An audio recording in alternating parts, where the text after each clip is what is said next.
Good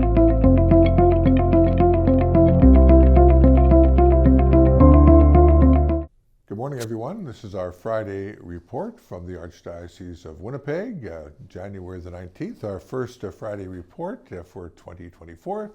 Thank you very much for joining us after our Christmas break. And speaking of the Christmas season, I just want to say that I've noticed over the Christmas season that in many parishes, great many parishes, the size of congregations were pretty good. And it indicates that we are moving forward from the pandemic. People are returning to church. It was beautiful to see. I saw this very much at the liturgies at the cathedral, St. Mary's Cathedral in downtown Winnipeg.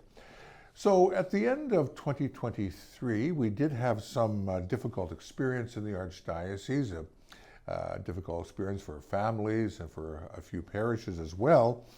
One of our long-serving priests, Father Mark Tarrant, had to step back from pastoral ministry at St. Vital Parish, a very large parish in the city of Winnipeg, due to medical problems, a medical condition.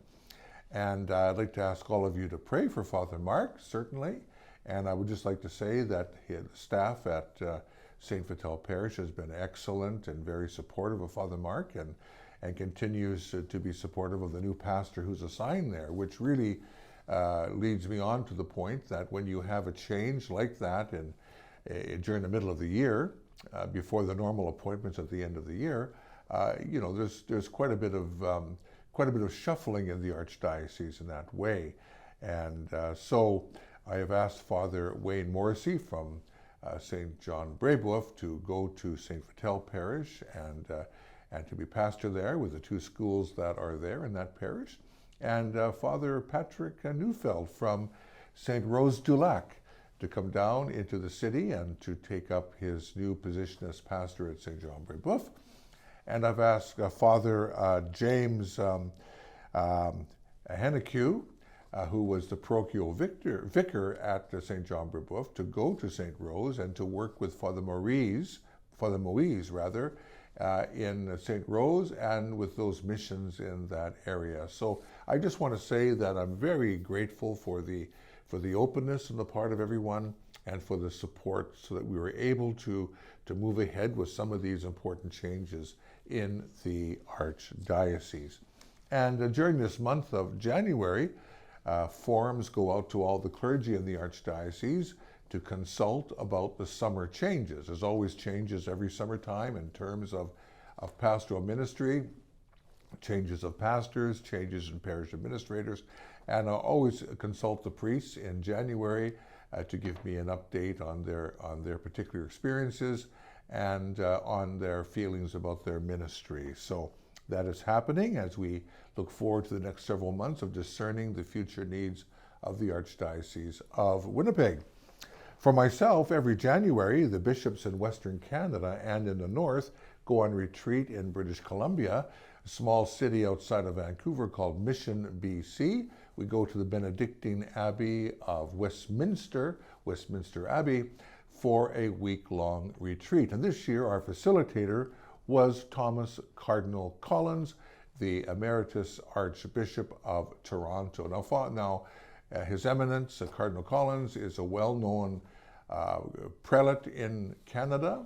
He is a biblical scholar, a wonderful teacher, but we also learned that he is an expert in English literature and history, and he stressed to us the importance of good reading, of broadening our scope of things, because all of that contributes to our spiritual life. A little plug here, I'll say, going along that same theme.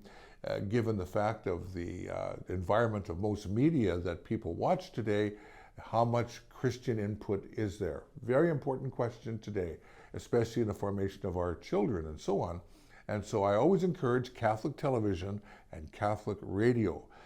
Maybe a little bit more of an expense, a few dollars here, a few dollars there, realize that, but I do believe it's a good investment within the family. So a very good retreat for the bishops. It's always good to meet the bishops of Western Canada all the way up to the North Pole to experience some fellowship during that week.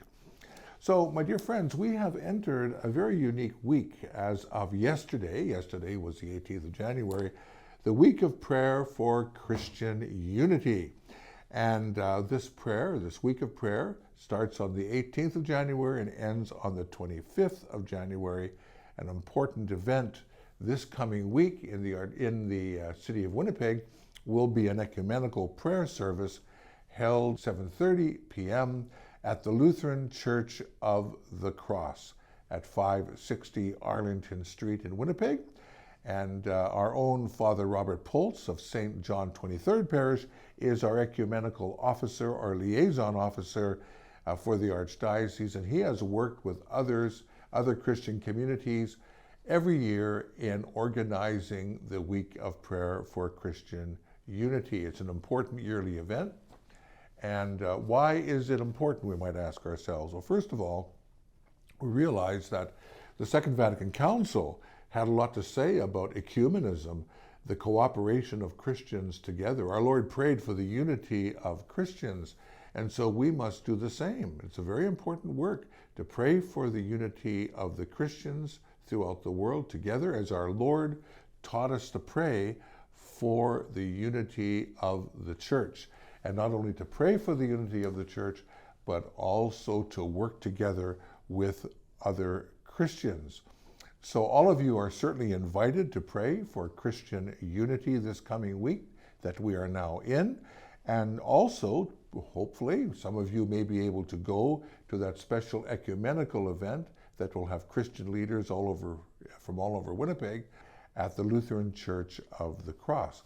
You will also notice that in the missalettes for every day, the 18th to the 25th, there are different prayers every day for the unity, for ecumenism, for the unity among Christians. The Week of Prayer for Christian Unity is a global movement every January, and it involves a yearly theme. So what is our theme this year? Our theme this year is taken from Luke chapter 10, verse 27. You shall love the Lord your God and your neighbor as yourself. You know what's interesting about the year of prayer for Christian unity is that every year it originates from a different place in the world, where the local Christians of all denominations come together and decide on the theme and on certain points that want to be stressed during the Week of Prayer for Christian Unity throughout the world. So this year, the origination of the Week of Prayer comes from Burkina Faso, which is a small country in Western Africa. And the gathering was made under the patronage of Chemin Neuf in Burkina Faso, a country that is predominantly Muslim, but does have 26% Christian, 20% Catholics. Now, in Burkina Faso, people live with violence and division and all kinds of societal eruptions of war and disagreements between peoples.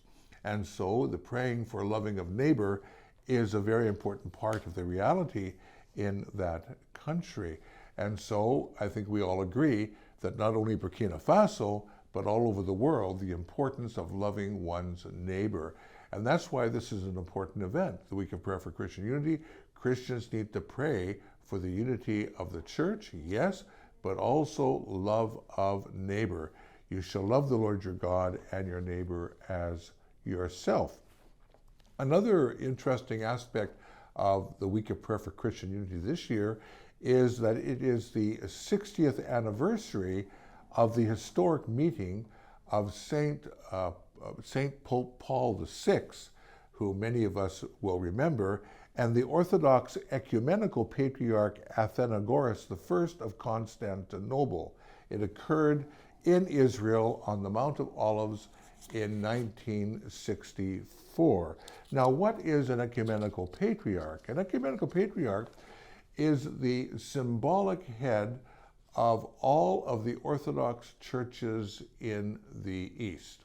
And so the Patriarch of Constantinople is a very important religious person. Now, this meeting of Pope Paul VI and the Ecumenical Patriarch in 1964 was the first time since 1438 that a pope met with an ecumenical patriarch. And it is good to know that a year after Pope Paul VI met the ecumenical patriarch, a document was signed by both, putting an end to the mutual excommunication that goes back to 1054. You know, it's 1054. And so that is only a short time before William the Conqueror invaded England, and there were mutual excommunications.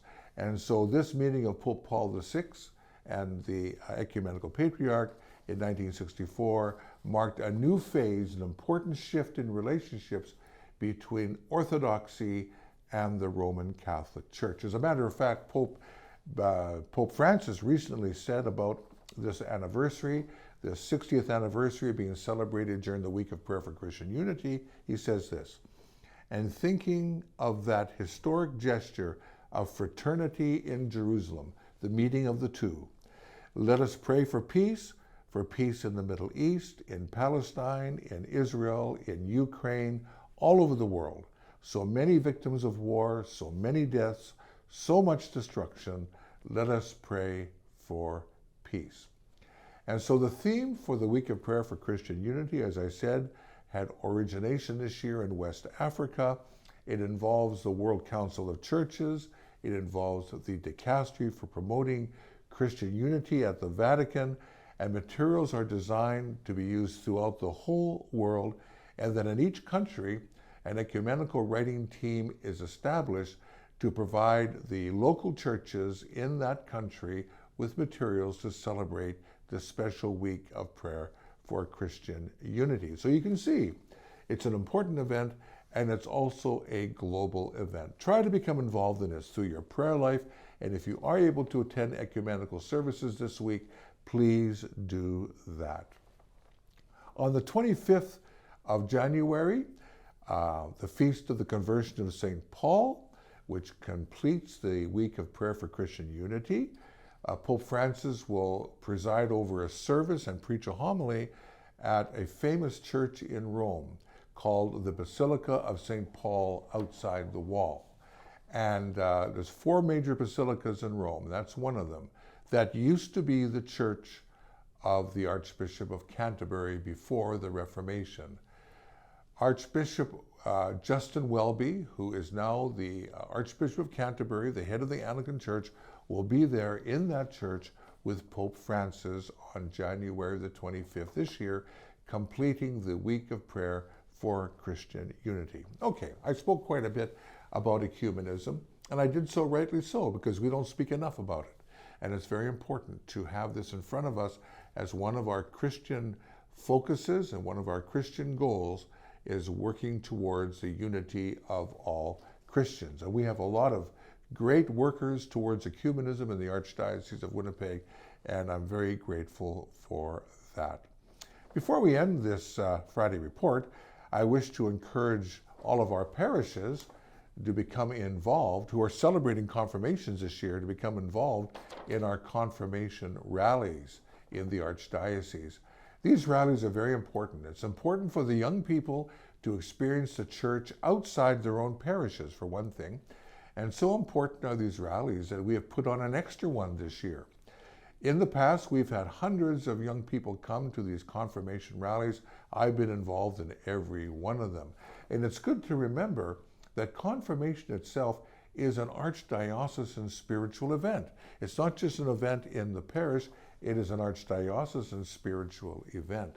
If you think back to 2015, when we had our 100th anniversary for the Archdiocese of Winnipeg, we remember at the MTS Center that confirmation of 850 young people occurred at the same time as a sign that this is an archdiocesan event. So do encourage our young people to attend the confirmation rallies. The information is available on the website.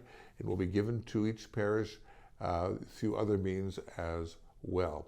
I'm also very thankful to the many volunteers who come to these rallies, and of course the catechists who coordinate this each time we hold a rally for confirmation.